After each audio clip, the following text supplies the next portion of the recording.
Welcome to it, sports fans. The MKT Show. That is me. That's my name. That's Gareth Cliff. It is Friday. I am here. You are there. Now, those are instructions. Congratulations to me. I understand things. And welcome to you on this Friday evening. Welcome to the MKT Show. Looking forward to it tonight. Of course, Friday 5 and then Premier League back. Listen, NBA playoffs. Can't wait for that. LeBron does his thing against the Nuggets. Is that tomorrow night? Game 1. That's going to be insane. The Celtics, of course, had a meltdown. Marcus Morris going nuts in the change room, apparently. Whew. 0-2.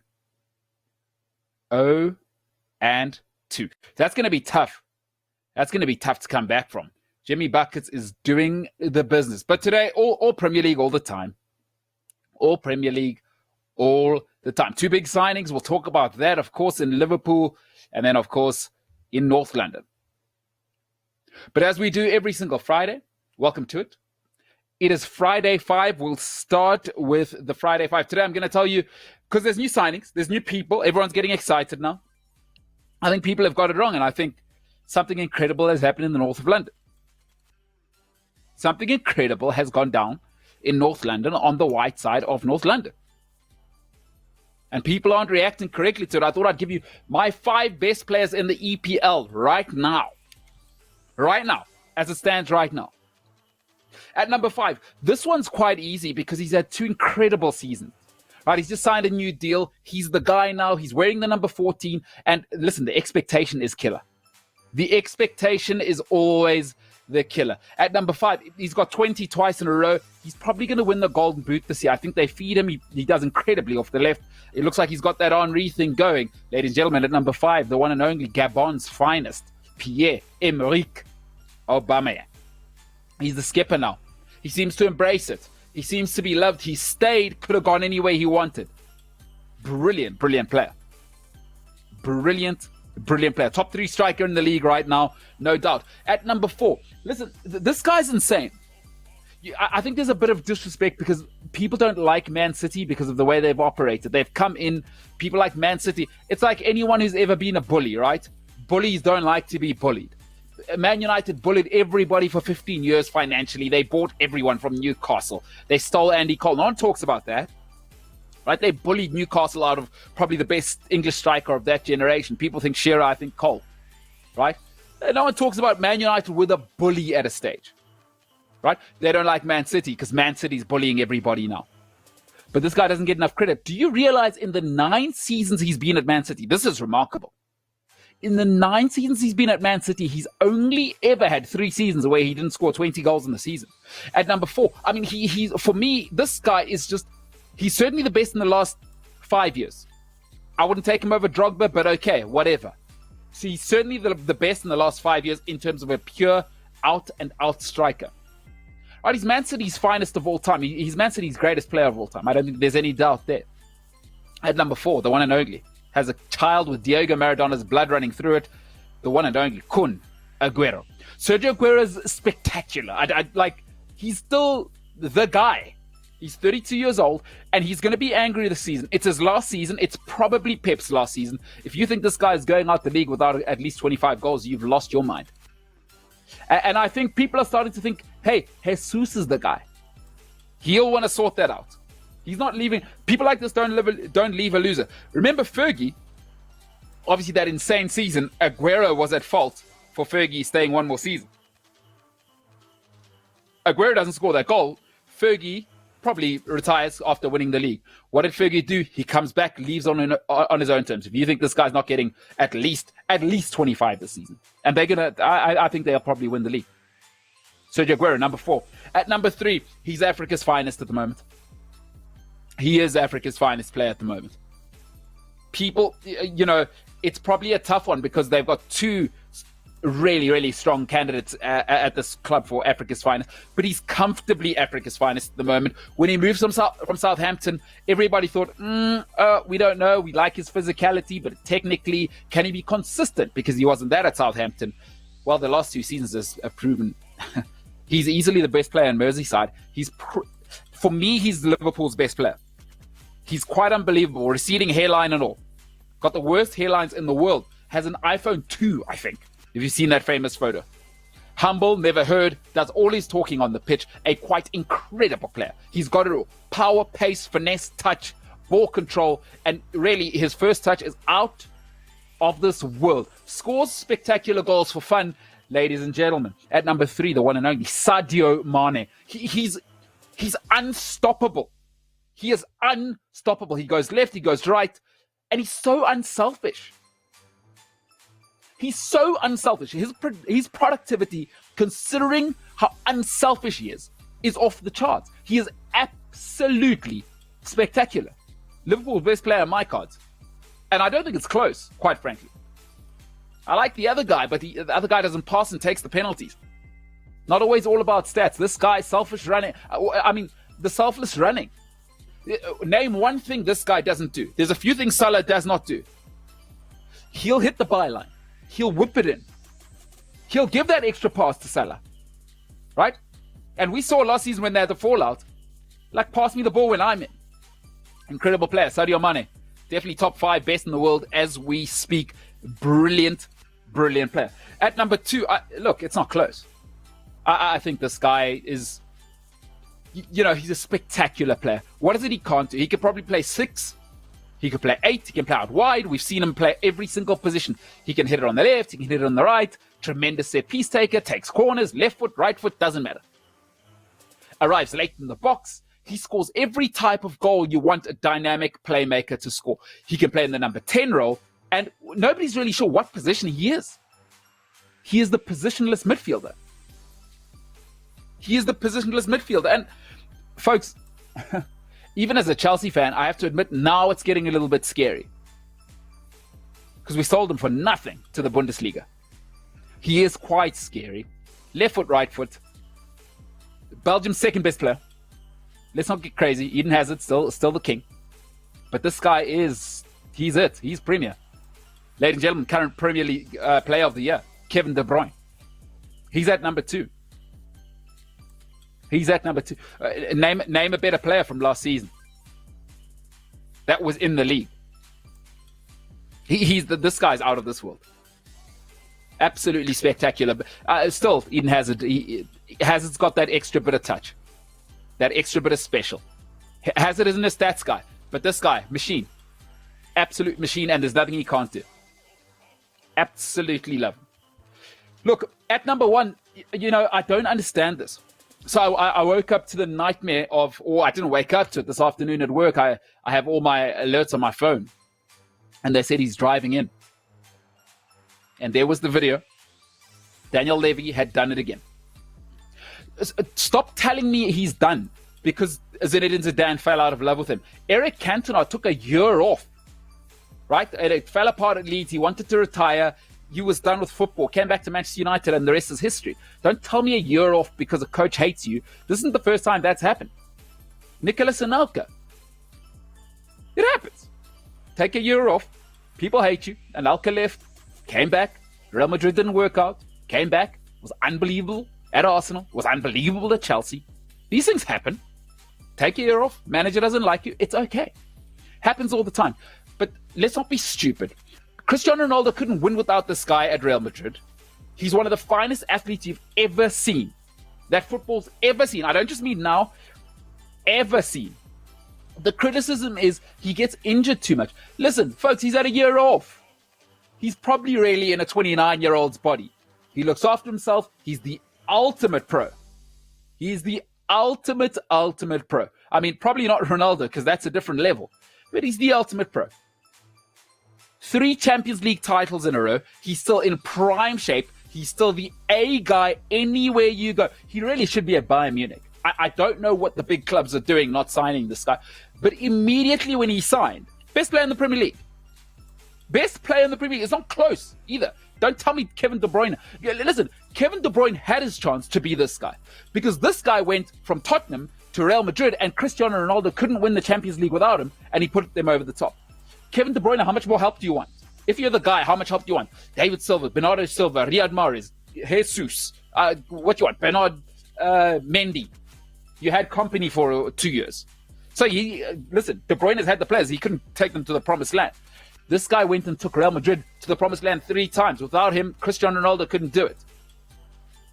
At number 1, the best player currently in the Premier League is Gareth Bale, and I don't want to hear it. I don't want to hear it. He's a superstar, and he's still at the apex. Don't tell me about a year off. Listen, I'm old enough to have seen Eric Cantona kick somebody in the face and come back 9 months later. Nobody could touch him in the Premier League. I saw that. I saw that happen. I saw Eric Cantona leave Leeds and basically retire. I saw Nicolas Anelka fighting with Real Madrid after his little spat there. I mean, he fought with everyone everywhere. But, hey, ask Arsenal. Ask Chelsea what Nicolas Anelka was. A year out, these things happen. Coaches fall out. Maybe Bale said some things. By the way, I think Zidane and Bale had the same problem Tottenham and Bale are going to have. I really believe that.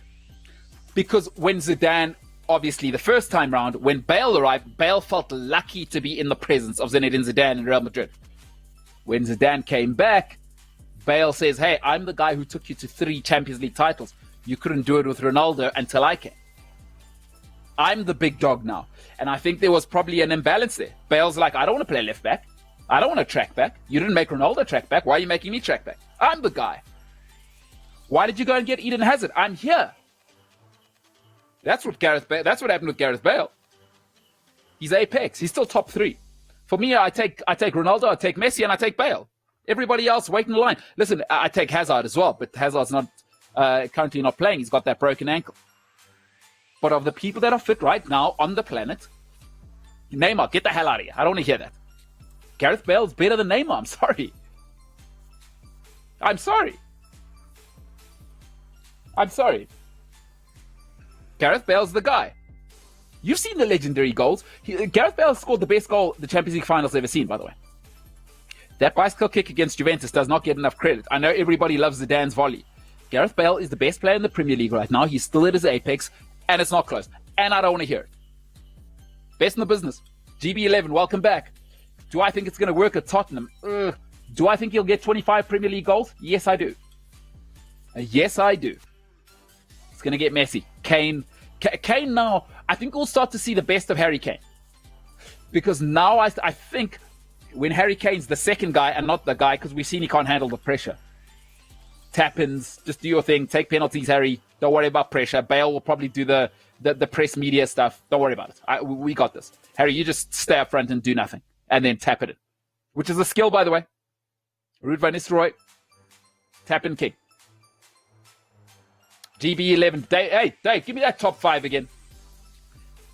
I'm sorry, things changed in the Premier League. And I said Everton were going to come fourth. Tottenham are coming fourth now.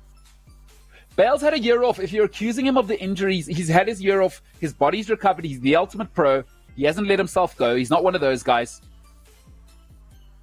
Look at that. The 5, Aubameyang. He's arguably the best fit striker in the league right now. Sergio Aguero is the best striker we've had in the last 5 years. He's gone 6 out of 9 seasons, scoring 20 goals or more. You don't just knock him out. Sadio Mane, Africa's best. Kevin De Bruyne, player of the season. But Gareth Bale's a different level. Gareth Bale's the only genuine superstar in the Premier League. Eden Hazard left. Gareth Bale is in. He's a superstar. He's a global superstar. He's done it at the highest level at Real Madrid. Nobody else on that list has done it at the big clubs. Nobody. Bale was the best player in his first 2 seasons at Real Madrid with Cristiano Ronaldo there. If you need any evidence, Cristiano Ronaldo could not win the Champions League without him for 2 seasons. That's not Bale's fault. You need guys to take you over the top. GB11. Write it down. 25 goals this season. He is the best player in the Premier League. I don't want to hear it. That's my top 5. Friday 5, folks. I thought I had to do it. Absolute nightmare. Made me sick. As a Chelsea fan, I said, go and get this guy.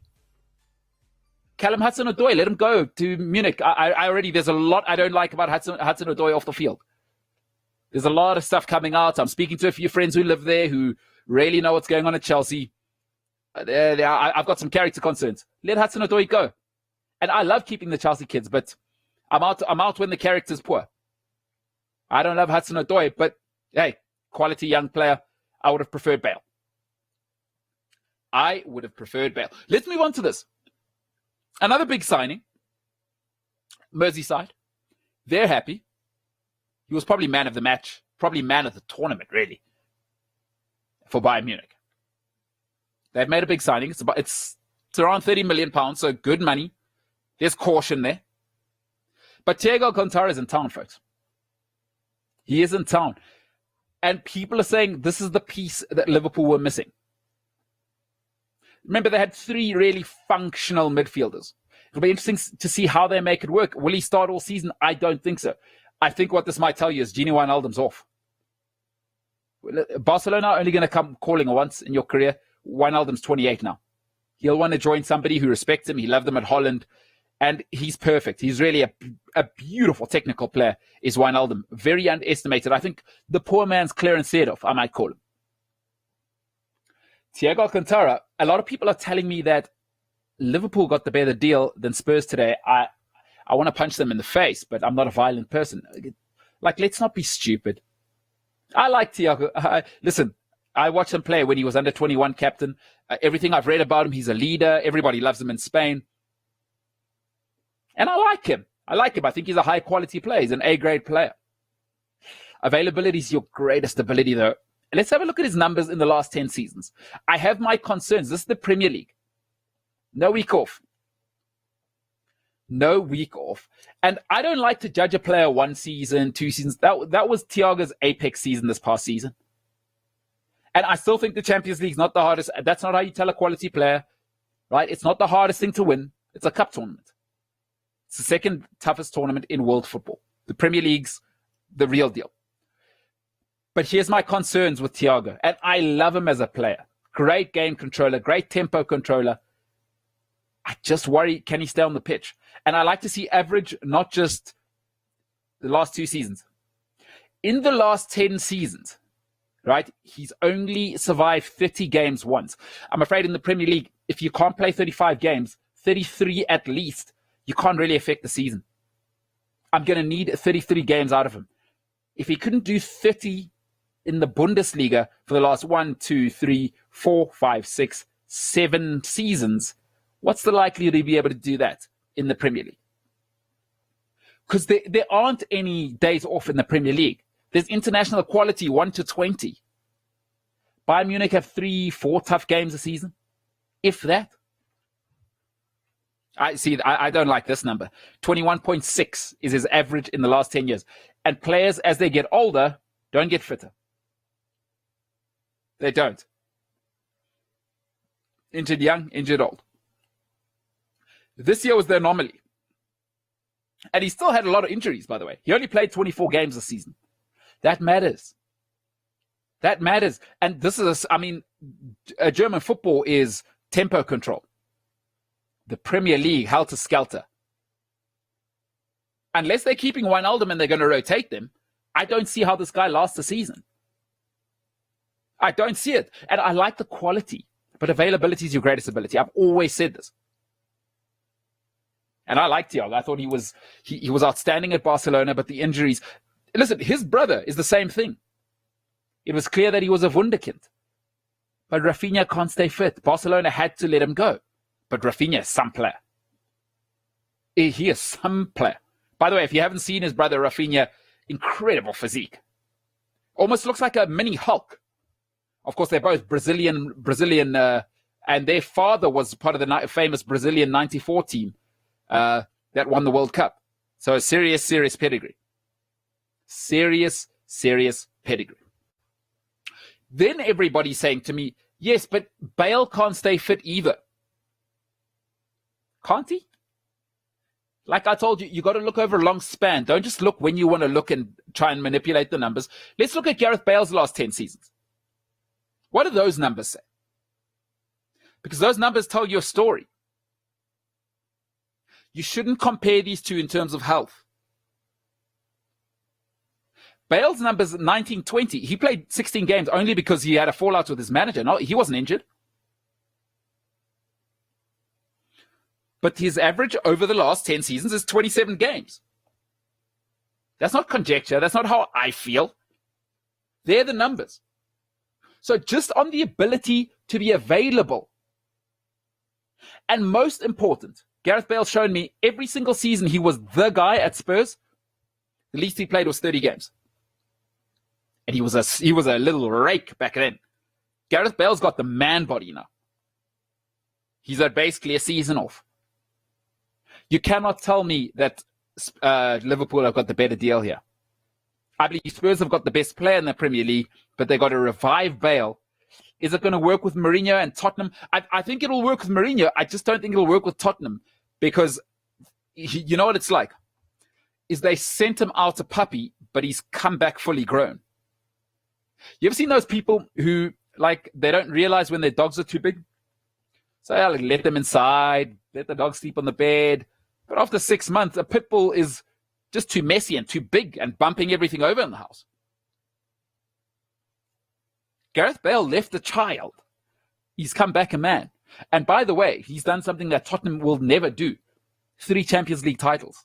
La Liga titles. He's the guy. £600,000 a week.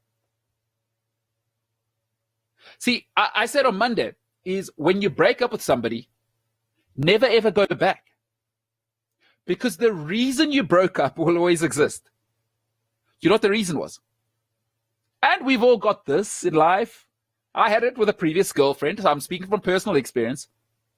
My girlfriend, she was too good for me, my first girlfriend. Gareth Bale was too good for Tottenham. Gareth Bale was too good for Tottenham. And what he's done is he's made this mistake. He's gone and found a better partner. Right? Doesn't work out of that partner. What do? You go back to the comforts of home. No. Bale should be at Bayern Munich. He should be at Inter Milan. He should be at Juventus.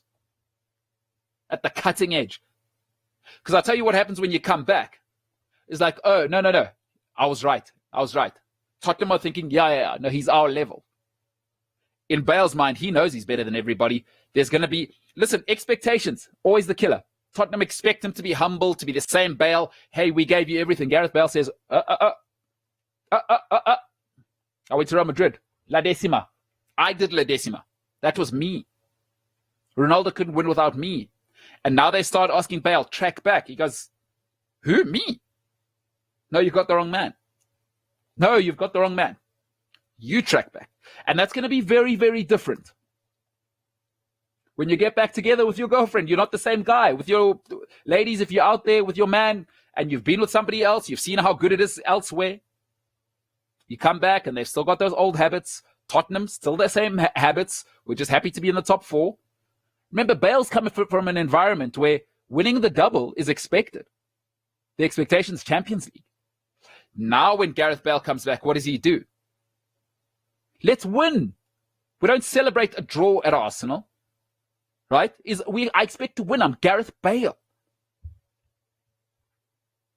Dave, give me that comparison one more time. I don't want to hear a single person compare these two in terms of health.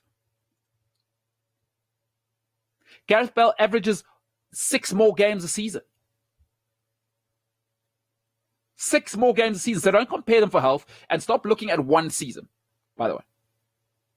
And in 2013-14, he did not play 127 games. That's more 27. That would be an incredible season. But he's played 27 in that season. Listen, there it is. I don't know where this myth of Gareth Bale being injury prone comes from. He had one real bad injury season at Real Madrid. 16-17.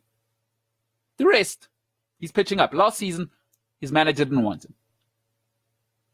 So Thiago Alcantara, I'm not convinced. I don't think it's going to work in the Premier League. He needs to be wrapped in cotton wool, which he was at München. Look forward to it. Look forward to hearing what people think. I really, really do. And I'd like to know what you guys think. If you're a Liverpool fan, have you got the better deal? Where's he going to fit? Is he your playmaker now? Where does Fabinho fit? Does Gini Wijnaldum need to go? Interesting times. Interesting times. Hey, Premier League's back this weekend. It is back this weekend. So I thought what I'd do is I'd review the 2 biggest games of the weekend. But let's have a look at the fixtures that we got going. What we got tomorrow. It's a nice little Saturday. Lunchtime kickoff, Everton, West Brom. Leeds, Fulham, that'll be a 6-pointer. Big game for the men from Yorkshire and West London. But my pick of the games tomorrow, I think this is important for Ollie.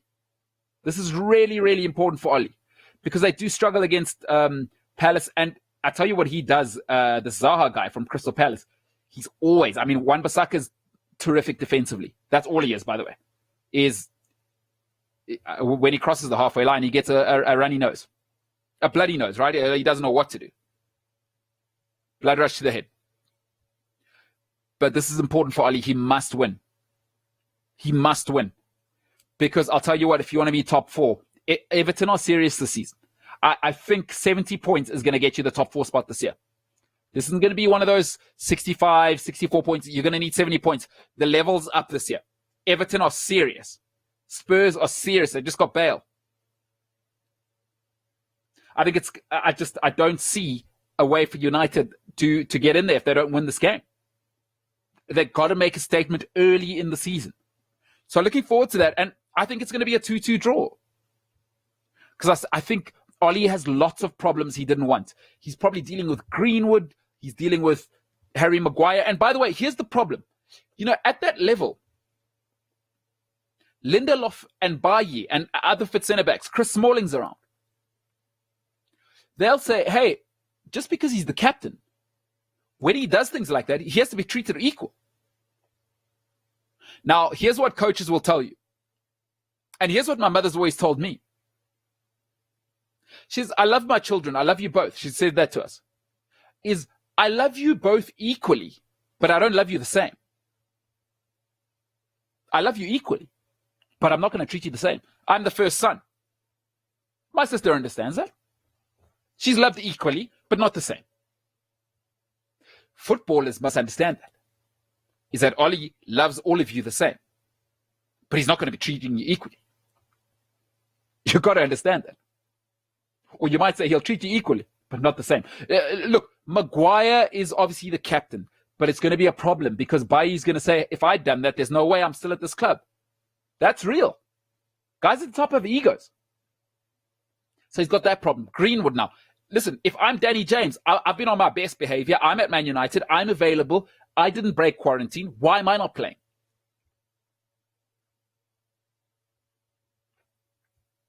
Listen, the great saying in sport is, I'll treat you fair, but I won't treat you the same. Be who you can afford to be. Maguire's the guy. But that'll cause inner rumblings. And the Greenwood situation will cause trouble because Daniel James will want to play now. He'll want to play. He won't put up with this. And that's a problem. Ollie, 2-2. I think Palace, they're going to cause all sorts of problems. Because I still think United haven't sorted that defensive mid situation out. What we got on Sunday? Sunday. Southampton Spurs, good game. Cracker. Hasenhuttl, I think, is doing a great job at Southampton. Danny Ings looking for him to be exciting. Looking forward to seeing Bale head home. Of course, that's where it started. He's Welsh, but he's a Southampton product. The best academy in the land. In the United Kingdom. Southampton, they just churn them out. You name them, they've produced them. Theo Walcott, since way back. Oxlade-Chamberlain, Luke Shaw, Matt Le Tissier. GB11. Really, really great. That's going to be a great game. And Mourinho is going to have to get things right there. Because if you're not on your best behavior, Danny Ings isn't mucking about. And Mourinho shambles at the back. I never thought I'd say that. Reguilon just arrived as well. So I think the left is going to be insane. So they'll have Son on one side, Bale on the other, and Kane up front. That's nice. Southampton are going to have to be on their best behavior. Newcastle Brighton will be a nice game. And then the big one for the weekend. Chelsea Liverpool, I see another draw. If Jorginho starts, I reserve the right to change my mind. Because I think it might get ugly, and I expect 4 or 5 to be shipped. I don't understand what Jorginho does. I've given my opinion on that. I don't want to harp on about that. Should he play Conte at defensive mid, Kovacic returns, and then you play Havertz and Loftus-Cheek or whoever it may be in midfield, different story. But for me now, 2-2. Chelsea at home, they'll be happy with that. Leicester, Burnley, I'm sure they'd like to win that. Should be easy enough. And then we got our Monday fixtures. It's happening on Monday. I think Man City are it's gonna be ugly. 4-1. 4-1 Wolves. I think Wolves will get beaten there, and I think Man City are angry this season. I wouldn't be surprised if Man City didn't lose a game this season. I'll repeat again. I think it's Pep's last season. It's Aguero's last season. I expect Aguero to score 25 goals. I don't think he'll play tomorrow. He's got that injury. But when he comes back, angry. Jesus is real now. He stepped into. He was the pretender. He's the guy now. Villa, Sheffield. Listen, the Blades didn't start well last week. Villa looking settled. They've spent some money. They've got a quality keeper in Emi Martinez. I think that's a great signing. I think he's a class keeper, top 5 keeper in the league. And they spent money at Villa. That's not going to be easy for Sheffield United. And what do we call it? Second season syndrome. Now Sheffield United, you're not those guys who are a surprise for everyone. The league figures you out. The analytics now is too good. It's too good. So looking forward to that Villa game. But I think my pick, City 4-1. City 4-1. That's going to be great. I'm so glad that the Premier League's back. NFL this weekend. I mean, yeah, unavailable this weekend, folks. My phone goes off straight after the show. I'm unavailable rest of the weekend. Really, really looking forward to the weekend. Love to know what people think. And you can let me know. Because after this, it is the Q&A.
Welcome back to it. Dave, let's get straight into it. Q&A. It is Friday, by the way. Good stuff. Ntokozo Machozi. This follows on from last night. Woude Muller and, of course, James Dalton brought the heat last night. And James Dalton suggested his fly-off option might be Francois Steyn. Of course, tragically, ACL is gone on the current fly-off. And I think Pollard is probably out for, listen, that ACL, I've done it and I've had the surgery and the rehab is murder. It is no good. So he'll be out between 7 and 10 months. Anywhere there, we never know. And Pollard's been injured before. So you got to feel for the guy. Heartbreak. But Ndogozo says, I was not expecting Franz Steyn to be put into the pot. I would go Bosch. I could not disagree more. I just hate it when we fall into this trap. Size matters. In Test rugby, size matters. Super rugby, that's fun. You can throw it around. You can have athletic flanks and you can protect your fly half. In international rugby, every man must do his job. We had England and Newcastle great Charlie Hodgson on here. And he said the only reason Johnny Wilkinson, he feels, right, separated himself from him, because Charlie's got the highest points total in Premiership history, right? That's on the rugby side. But Johnny Wilkinson was outstanding as a tackler. You can't babysit at Springbok level. At Test level, if you have to babysit anybody, it's over. It's over. And Bosch can't tackle. He can't. I'm sorry. There's nothing I can do about that. And it's just a size thing. It was always my issue with Lambie being at fly half. Can't tackle. And it's a size thing. Size does matter. I'm sorry. Unless you are Matt Ghetto, right? Because Matt Ghetto had, your technique needs to be spot on. And Matt Ghetto had probably the best tackling technique I've ever seen. So it eliminates his size. His timing and body position is go and look up Matt Gitto on YouTube. Matt Gitto tackles. The best tackling technique I've ever seen. Right? Head up, straight back, and through the hips. I mean, just unbelievable. Flat back, and he drove through the hips, quads, and my God. And Matt Gitto was, 85 kilograms? Could play fly half, could play center. An absolute legend. But Bosch isn't that. He can't. He couldn't tackle a fish supper. And I'm afraid Springbok rugby is especially a defensive thing. Why do you think it worked with Butch James? You don't have to babysit. You don't have to babysit that 10 channel. And it's just too important now. If you can't defend the first channel, it's over. It's over because it's overlap time. Because why? Missed tackle there. The center has to come and help the fly off. Mess. Well, what? You need to be babysitting against the All Blacks. The All Blacks props are by the way, are offloading in the tackle. It can't just be tackle to stop. It's got to be tackle and you kill the ball dead. I'm afraid Bosch, no good. Willemse, I wouldn't take either. He's shown me. We don't have a fly. I said Francois Steyn from the beginning. For me, I want to see Francois Steyn as our number 10 because he can play the kicking game. The number 10 in South Africa, just tackle and tactical kick. So kicking up and under, kick for the corners, and is there a bigger boot in the history of rugby than Frans Steyn? And a really accurate boot, by the way. People mustn't say Frans Steyn isn't accurate. He's really, really accurate. And by the way, a natural fly half. His problem, I think, Frans Steyn's problem is that he was like Michael Essien. He was too good at too many positions. I think that was Ruan Pino's downfall. Because Steyn could play anyway. He was so quick. Inside center, outside center. He played right wing, or he played left wing. He played fullback, fly half. Could do it all. It's too much. But he is a natural fly half, and you do not have to babysit there. Last time I saw him, he looked like he was 130 kilograms, but naturally he walks around at 105, 110. That's his natural fit body weight. And you're not losing athleticism there because he is a different kind of Eastern Cape monster. He is from Rhodes, I believe, and not Rhodes in Grahamstown where all the booze bags are. Rhodes in the Wittenberg Mountains. So for me, Frans Steyn, I'm sorry, Bosch, get what? No. And Dogozo, by the way, all his comments, and Dogozo knows his rugby. So listen, there must be something Dogozo sees I don't. But I can't go with Bosch. Dave, what's next?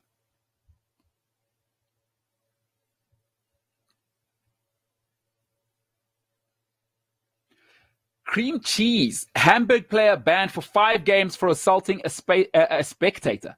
Is 5 games enough? I mean, who wants a player like that on their team? Sure. I didn't see that story. Hamburg. And by the way, if you haven't heard, Hamburg is like the nicest, calmest city in the world. So very, very windy. Up in the north of Germany. It's a port city. Very, very nice. I love that place. It's crazy to think they've got a player like that. But for me, I guess you need to know what the context is. Was he abused by the fan? What's the story? I mean, listen, players shouldn't be doing that. How bad was the fight? Did he really knock the guy out? I mean, it's important to... I don't want to comment without seeing the facts. Banned for 5 games. Was there... What was said? Right? That's really, really important, is what was said. So, geez, that is... It doesn't sound ideal. And my reflex action is yes. That's not enough.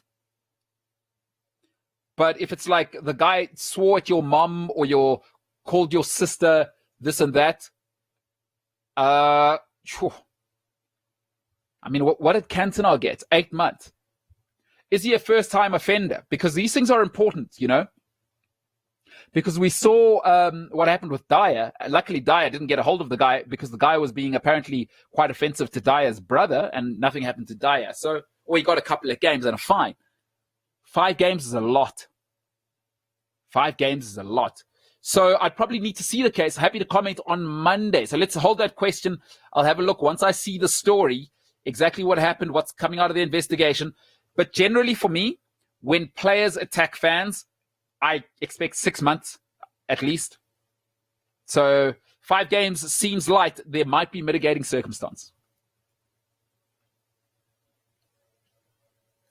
The rig. Apparently, Man U asked England to rest Greenwood. What are your thoughts?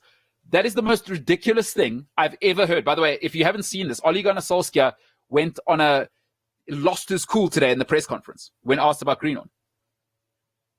So what if they asked him to? Is that an excuse for the guy breaking lockdown rules? What are we talking about? That is the biggest, like, look over here while I do my David Blaine over here. What? No. I don't know. Why is that even coming up? Is it like because they didn't rest him? Now it's England's fault that the guy couldn't keep it in his pants in Iceland? And listen, young men in hotels, you know what? Do we need to be that hard? Well, what's he, 21? Let it go. A bit of testosterone. He's a young kid. What are we going to do? Punish him for the rest of his life? I mean, I've got a problem with it on a character side, but young man trapped in his hotel in Iceland, beautiful ladies. What are you going to do? Is this the rest of his life now? He's a child. He's a child. But I don't know what Ollie's talking about. It's the dumbest thing I've ever heard. What you need to do is discipline the guy so that it's unacceptable. And if Ollie was being serious, he needs to put the heat on Greenwood, because Greenwood needs to know that nobody's got his back in this situation, because it's unacceptable. Essentially, it's an enabling thing. Because Ollie's saying, oh, don't worry, Mason, it's not your fault. I'm not comfortable with that. If it was Fergie, what does Fergie do? There's no way Greenwood hears that. There's no way. So I don't know what resting him had to do with it. I mean, does Ollie know that Greenwood likes the ladies? I mean, how did he know that? What would resting him have to do with breaking lockdown protocol? It's so dumb, Ollie. So dumb. And Ollie was on a bit of a roll, but I'm completely lost by what he's justifying there. David, what do we have next?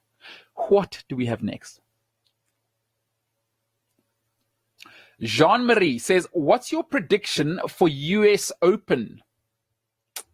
That is a good one. I think you got to look at JD at the moment, because he's hitting the fairways. What was he, 3 under yesterday?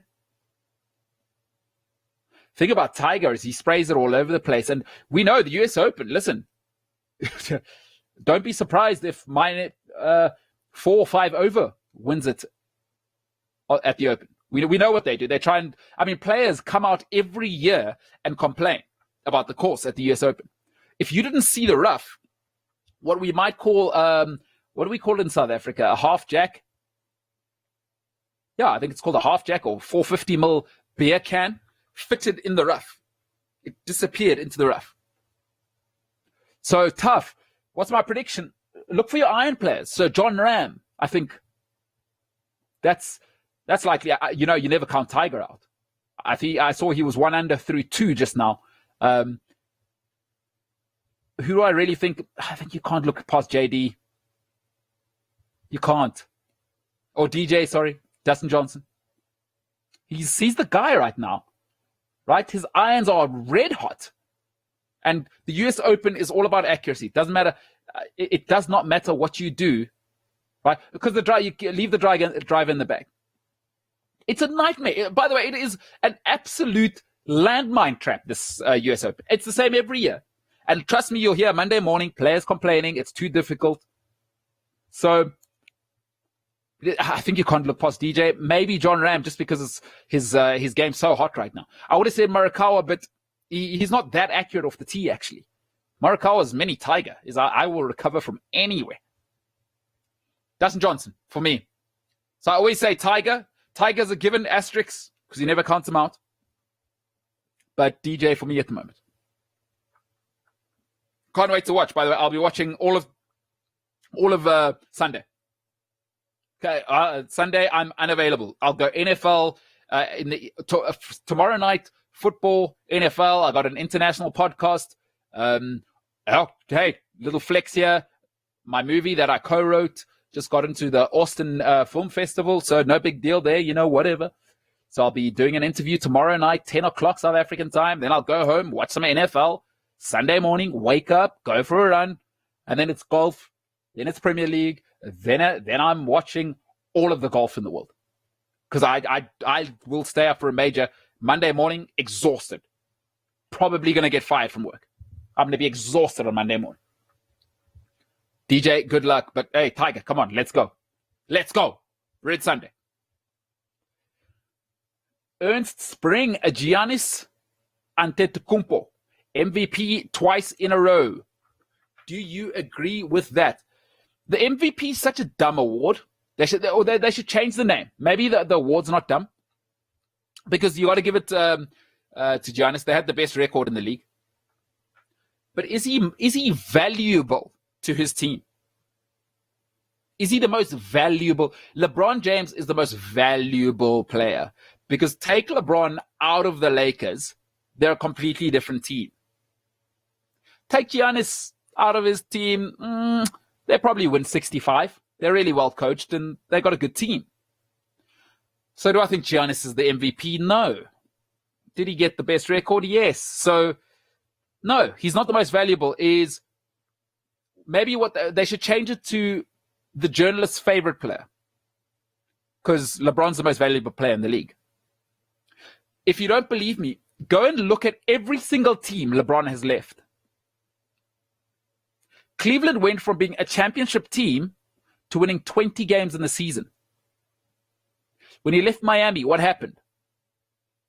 They went from being championship contenders to not even making the playoffs the next season. Listen, Michael Jordan retired. Scottie Pippen took the Bulls to a 51-win season the next season, and went to the playoffs. LeBron James, the most valuable player in the league. He leaves a team, they fall apart. Giannis Antetokounmpo left. They look the same after he got injured. So it's a media thing. Unfortunately, the media gets a vote, and they need the narrative. But it's ridiculous. The West is harder. LeBron, yeah, I do not. My answer is I do not agree. LeBron, far better player. I think everybody can see that now, especially. Giannis limited, right? Sorry, let me actually answer that properly. They should stop voting at the end of the regular season, because I know there's a playoff MVP as well. There's two seasons. There's regular season and there's playoff season. Now we get to see. We've got the book now on Giannis Antetokounmpo. What do? Build a wall. Why? 0 mid-range game. How can the MVP of the league not be able to shoot a 2-pointer from the free throw line? He's got no mid-range game. If he can't dunk or lay up, that's it. He's dead. Is that your MVP? Because it's 2 years in a row now. It's the same thing. There's nothing you can do about LeBron. He'll get down low on the block. And the mid-range is on fire right now. By the way, the fadeaway on LeBron, wet. He's wet from that fadeaway. Ooh. And then when he comes downhill, he's the greatest downhill player of all time. 6'9", rolling at about 270 pounds right now. LeBron's unstoppable. Giannis, one-dimensional. Listen, Giannis is like a triangle, right? If you're talking about instruments, he's a triangle. LeBron is like a Fender Stratocaster. That's the MVP. That's the MVP. Dave, what we got next? Aiden Lowe says, what do you think of Aubameyang turning down Barcelona for Arsenal? Hey, I think it's a case of a guy who I think it's smart. It's self-awareness. And I've been asking people at Arsenal who work there, and they've said nothing, but I think it's a guy who realizes maybe he's not made for the big time. Because some people are this way inclined, right? Some people like to be a big fish in a small pond, right? Because he goes to Barcelona, he's just another fish in the pond. Because there's Leo Messi. Leo Messi's the apex. He's the shark. He's the great white there. Right now, Aubameyang, he's the guy. Everybody loves him. Everybody wants to Instagram with him. Some people need that affirmation. And perhaps that's Aubameyang. And it tells you, because he was at Dortmund and he could have gone to a bigger club and he went to Arsenal, which was strange to begin with. But he feels loved. He feels appreciated. And some people work better when they are the guy, when they are the apex. All right? So I think it's strange to me if you're asking about ambition, but I think perhaps this is who Aubameyang is. If you think about, he could have played for France, chose Gabon. So at least he's consistent. It's about, am I happy?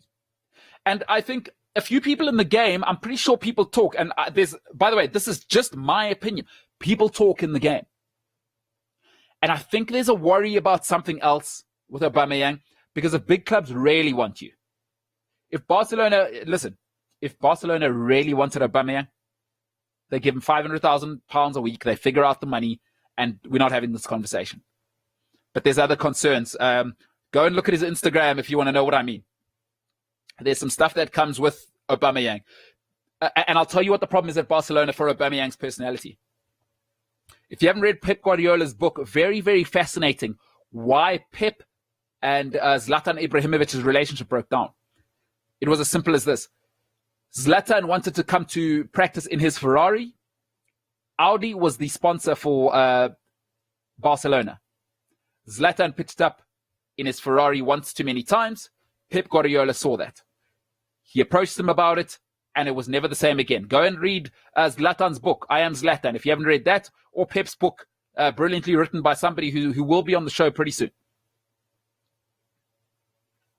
Barcelona aren't about that lifestyle. Aubameyang has gold Lamborghinis, haircuts, the jewelry. They don't like that at Barcelona. They say they're more than a club. They say they're more than a football club.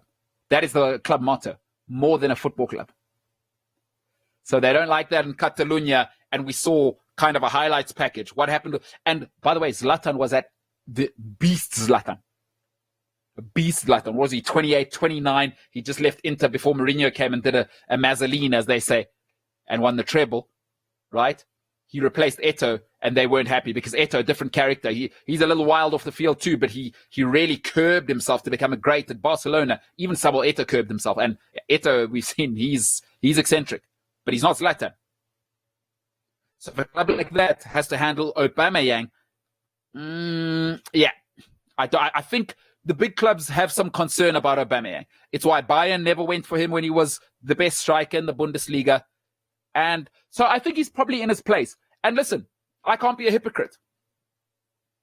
My big thing is, don't try and be happier than happy in life. So maybe he's realized, I am loved here. I am appreciated. I'll earn £250,000 a week. I will have a legacy. Why leave? Why leave? Like, how much more money? What can you do with £350,000 a week that you can't do with 250? He's the captain. He'll be loved, build a legacy. He could make money off the Arsenal name for the rest of his life. And it seems he likes the money, which is awesome. I'm all about players getting money. So I think probably the right move for everybody, because I don't think the personality type fits at Barcelona. Barcelona likes you to leave your ego at the door. We are more than a football club. We do football here. We don't do gold Lamborghinis. Zlatan Ibrahimovic, we don't do team cars or cars that aren't the team sponsor.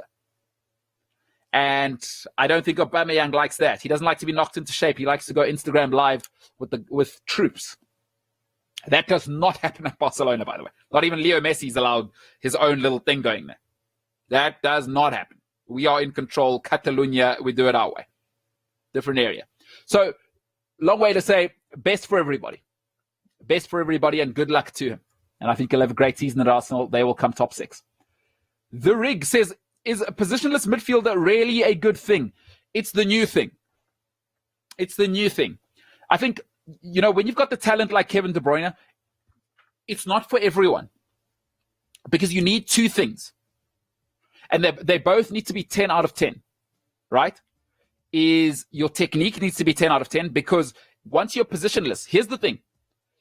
In every sport, but football is the one I understand the most. You give your player, or you give people the freedom to match their ability. And there's two things that are important. Technique. And what technique allows you to do is get out of trouble. So like Kevin De Bruyne, if you vacate the center mid spot and you want to go get the ball at left mid, you better make sure you retain it. Because when we lose it, what happens then on the counter attack? So you got to make sure that you're 10 out of 10. And Kevin De Bruyne technique, 10 out of 10. 2-footed, and he can get out of anything quick. And I mean, his dribbling is out of this world, and his delivery is nuts. But then the other thing is you need the intelligence, and he's 10 out of 10 for that. So absolutely, positionless midfielder, but it's rare. It's like Leo Messi, Kevin De Bruyne, Eden Hazard. You know, some people need to be disciplined. Like Neymar isn't good enough to be positionless. You got to tell him where to be, stay on the left, and just take people on, and then make sure you cover for him. De Bruyne is cerebral. You got to be cerebral. There's probably 10 players on the planet who you could have as positionless, and they must just, you know, you put their name on the team sheet, and then you coach the other 10 players. And I do believe that Kevin De Bruyne is. David Silva's gone now. I think Kevin De Bruyne is the only other player in the Premier League you could do that to. Cerebral and technically out of this world. 10 out of 10. Is positionless good midfielder a good thing? It absolutely is. But they once in a generation players. Before we go, I'll list a couple. Rui Costa, Andrea Pirlo, Xabi Alonso. These are, I mean, listen to some of these names. Roberto Baggio, Lionel Messi. They're very, very rare. You're not going to see them every generation. Kevin De Bruyne, generational. Absolutely. Clarence Seedorf is another one. Positionless. He can play anywhere. Left, right, doesn't matter. Put me on the pitch. I'm a gamer. I can do everything, everywhere, all the time. Ladies and gentlemen, this has been another week of the MKT Show. It has been awesome to be with you. You could have been with anybody tonight, anywhere. You chose to be with us, which is awesome. Look out for more great content coming next week. Cannot wait. It has been another awesome week. Thank you for being with us on this journey. Remember to push the like button, by the way. That pushes us up. So people can find the show. Stick with us on, of course, on YouTube, Instagram, Facebook, Cliff Central Sport, Cliff C Sport on the Tweet Monster. And hey, Dave, let's tell the people where they can join the Fantasy Premier League. Can you beat me? I am MKT, by the way. Can you beat me in fantasy football? Remember the MKT Show FPL. Can you defeat MKT? I'm MKT. To join, find the MKT Show FPL. Otherwise, you can just join with the password. It is N1IHEH. Lowercase letters, N, the number 1, IHEH. Ladies and gentlemen, sport is all the way back. The Premier League is all the way back. I am pumped. Thank you so much for letting me live this dream. I don't even know why people watch this show. I'm just a blabbermouth living his dream. Ladies and gentlemen, it's been another week. The MKT Show. I'm MKT. You are awesome. Have a fantastic weekend.